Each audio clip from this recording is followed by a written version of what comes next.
Shalom, tajuk renungan kita pada hari ini ialah pendamaian oleh darah Kristus. Ayat kita diambil dari Roma 5 ayat 11 yang berbunyi, "Dan bukan hanya itu saja, kita malah bermegah dalam Allah oleh Yesus Kristus, Tuhan kita, sebab oleh Dia kita telah menerima pendamaian itu." Sidang penonton yang dikasihi Tuhan, syukur kepada Yesus karena darahnya telah tercurah untuk kita. Dia hidup untuk memohonkannya. Dia hidup untuk membuat perantaran bagi setiap jiwa yang menerimanya. Jika kita mengaku dosa kita, maka Dia adalah setia dan adil, sehingga Dia akan mengampuni segala dosa kita dan menyucikan kita dari segala kejahatan.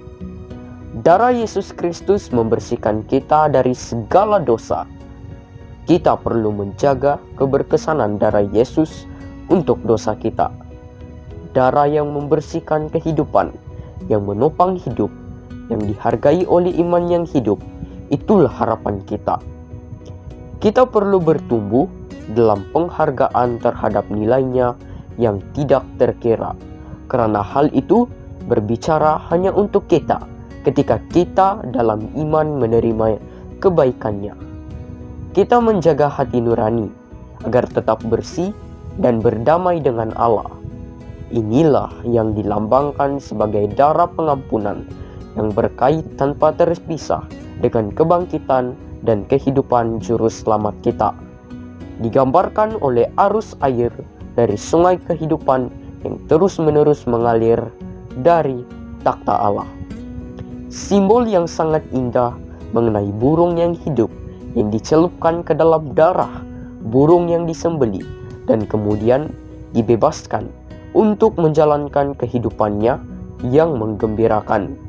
Bagi kita, itu adalah simbol pendamaian.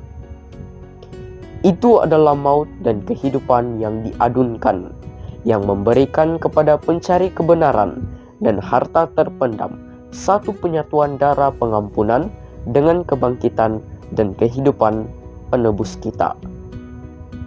Burung yang disembelih berada di atas air hidup.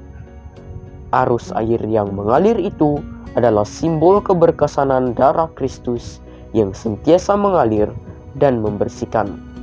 Anak domba yang disembelih sejak dasar dunia diletakkan.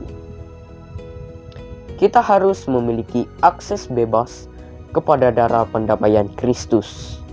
Hal ini harus kita anggap sebagai satu keistimewaan yang paling berharga, rahmat yang terbesar yang pernah diberikan kepada manusia yang berdosa. Sidang penonton yang dikasihi Tuhan, betapa dalam, lebar, dan berterusannya aliran ini bagi setiap jiwa yang dahagakan kekudusan. Di situ ada ketenangan, ada rehat, ada pengaruh Roh Kudus yang menghidupkan, yang menuju kepada perjalanan yang kudus, bahagia, damai, dan persekutuan yang berharga bersama dengan Kristus. Sekian, mari kita berdoa. Bapa kami yang di surga, terima kasih karena melalui darah Kristus yang mendamaikan kami dengan Allah itu, maka kami memiliki rahmat yang terbesar dan berharga. Dalam nama Yesus kami berdoa. Amin. Shalom, Tuhan memberkati Anda.